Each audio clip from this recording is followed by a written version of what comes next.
My style's unique. I would say for years, before the levels got really, really high, it was really just me doing what I wanted, and JP just loved flowing with me, and he would catch things, and then if he had input, he'd put it in.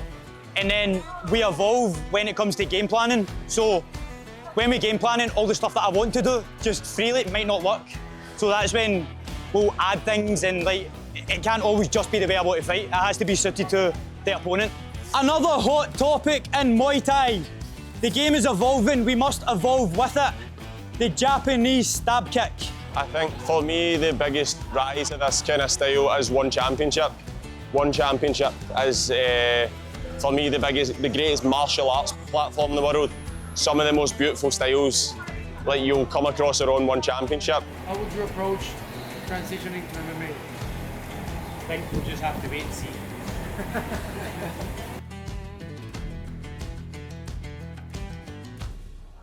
Everyone having fun? Yeah. Good. That's the most important. Right, another hot topic in Muay Thai. The game is evolving, we must evolve with it.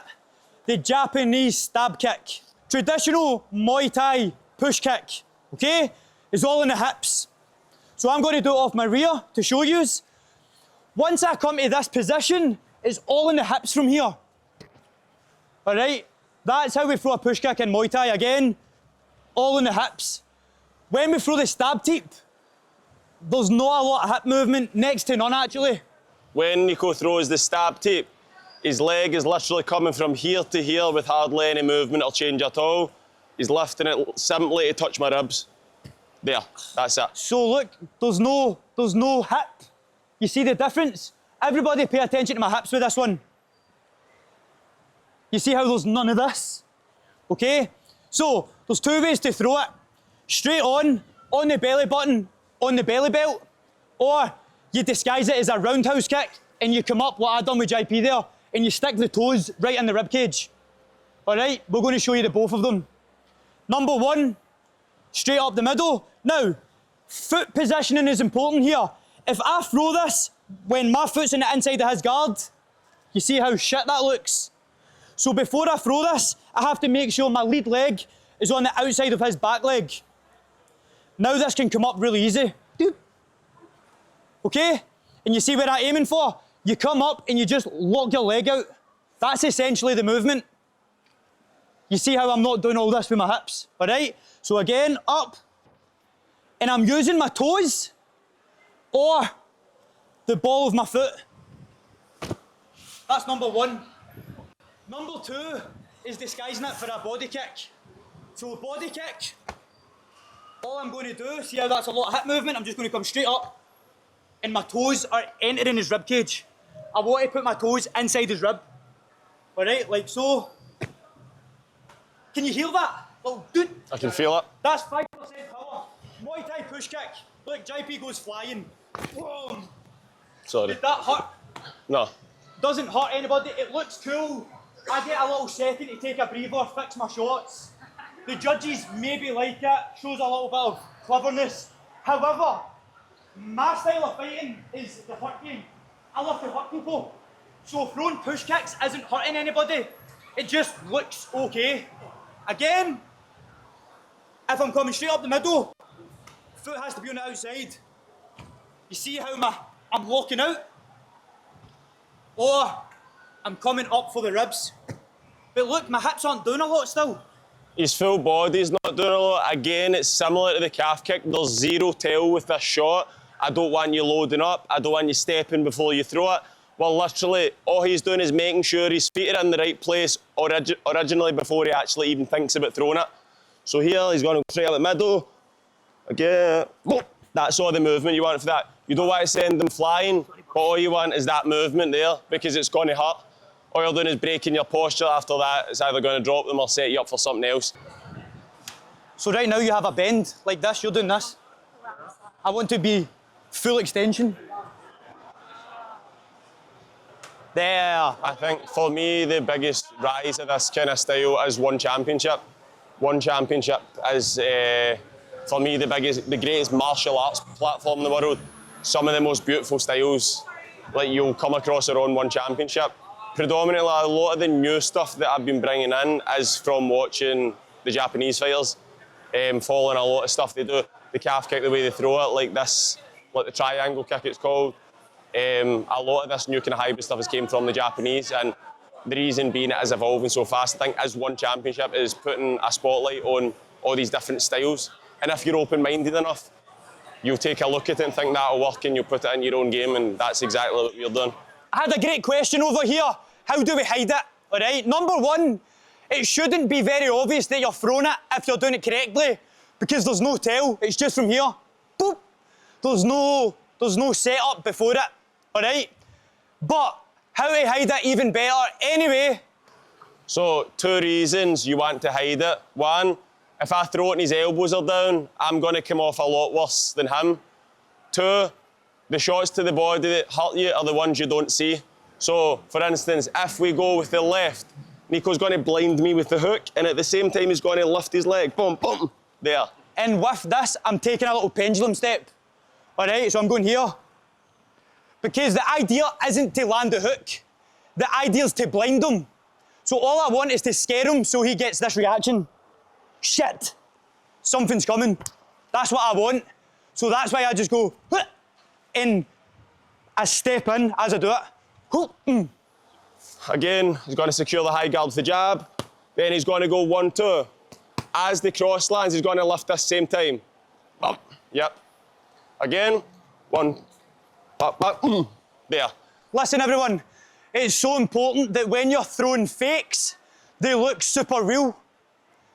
If they don't look real, they don't look like a threat, you're not going to get the reaction that you're looking for.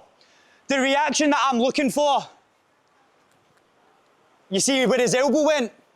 This is the reaction I'm looking for. So now, he can't do this. Now, this is open.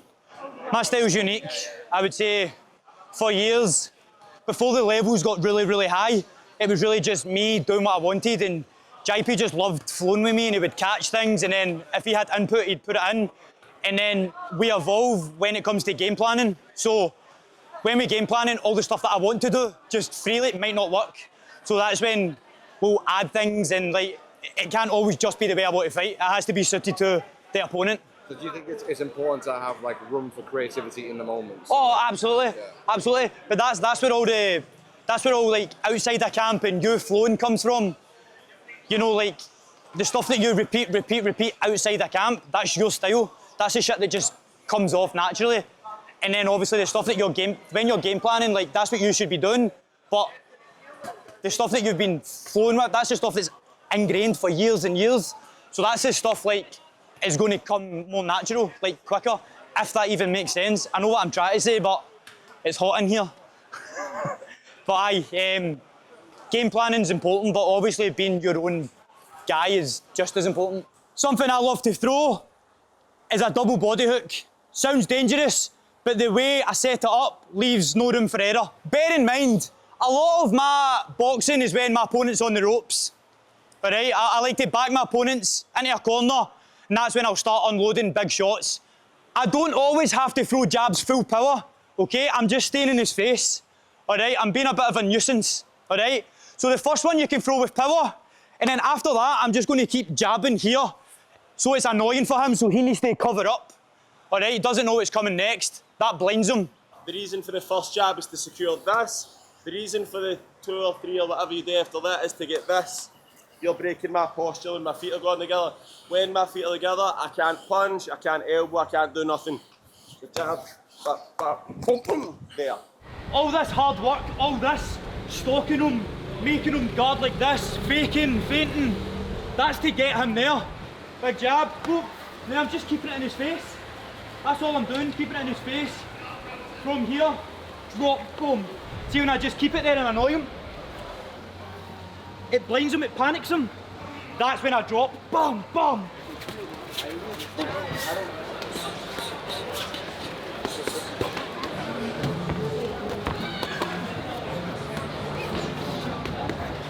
This shot that I'm about to show you is I nearly dropped Shadow with it. I was back onto the ropes, he tried to left hook me, and I hit him with this technique, and his legs wobbled, but it didn't go down. But it's still a great technique, you don't see it coming, okay? Little short, sharp shot, okay? So if he's backing me up, as he throws the left hook, again, I'm just meeting him with the left elbow up the middle. Boom. Now it's important that this right hand stays guarded, because the hook can still get through, alright? So as he's stepping to me, I'm coming to the inside of his guard and I'm meeting him and coming straight up the middle. Alright, again. So he might throw a feint, you see how he threw a feint there, and I didn't throw it. You have to be certain of the timing. Okay, again. You see what my right hand's doing? If I drop my right hand and throw this elbow, I am getting clean. Okay? So it's important that you're guarding here and you're just coming straight up the middle with that elbow. The reason, look where his feet is, he's stepping right in between my guard, so there's no chance of him missing. If he steps towards my back foot, there's a chance he's going to miss. If he steps towards my back foot, if he steps right in between my guard, there's no chance. Even if I try to move left or right, he's still hitting me right in between the middle of my feet. As stupid as this sounds, when you throw the elbow, just think of combing your hair back, like this, alright? This is how you generate a lot of power in this movement, like so. My hand is defending the hook still.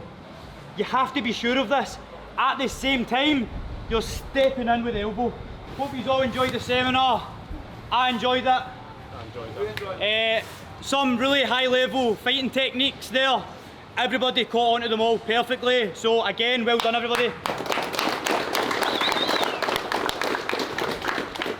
What was like your favourite fight that you had and why? Like what was it that really made it like your favourite for you? Like, Yeah, my favourite fight was my latest one against Shadow because obviously, yeah, I finally got the belt, that's it, it's as simple as that. So when you say like passion is like the most important thing when you're training, like to have the passion to keep getting better and better at Muay Thai? Yeah, you have to be obsessed. If you're not obsessed, it's not for you. What do you think makes Nico the best? Why does he stand out? Why is he the best in the world? Because he works hard on everybody else. Everybody thinks he's just like this because he's big and strong. He's an absolute freak because of how obsessed he is. Like, my job's very, very easy. I work with loads of fighters, 20 plus, and I'd say every 10 fighters that come to work with me, I'll not work with them after the first camp because this is the example I set. You come in and you work like this, you come up on time, you do the extra work, you don't need for me to tell you the work to do outside the camp, outside of the gym with me. Like, he is the perfect athlete. It's because he's obsessed, he's not interested. Interest isn't enough. Interest is going to take you there. Obsession, there's no limit to where it can take you. So obviously you've seen like the rise of like the calf kicks and everything, and now it's coming to like the more toe kicks and that. It's for both of you. Is there a sort of more obscure technique you see that sort of slowly could start to have like the same impact of like the calf kicks and the toe kicks have over like the past couple of years? So they're the two kind of main ones. Like, they've only really came out since the big shows in Japan with One Championship started and the Japanese fighters have started showcasing themselves. I'd say apart from that, it's only really the kind of stab kick to the back of the... Yeah. Apart from that, that's the only thing we've not really worked yet. I'm not really into it, but... I'm not a fan of it either. I'm not really into it, that's why we don't work it, so... And a lot of guys like the inside, the way they throw the calf kick to the inside. For me personally, I've seen far too many leg breaks now to even attempt it. Yeah. So, you know, outside of the leg it's safe, soft tissue. Inside of the leg can work, but it only takes them to turn and you end up breaking your own leg. So I'm not a fan of it, works for some, I don't like it.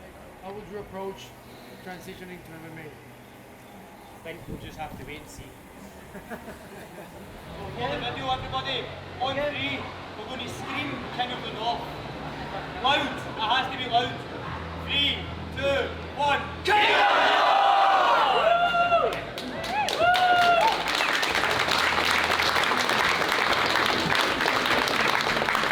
Very good, good energy. Tired now. Aye, it was fun. Good turnout. Everyone done great. Well done guys.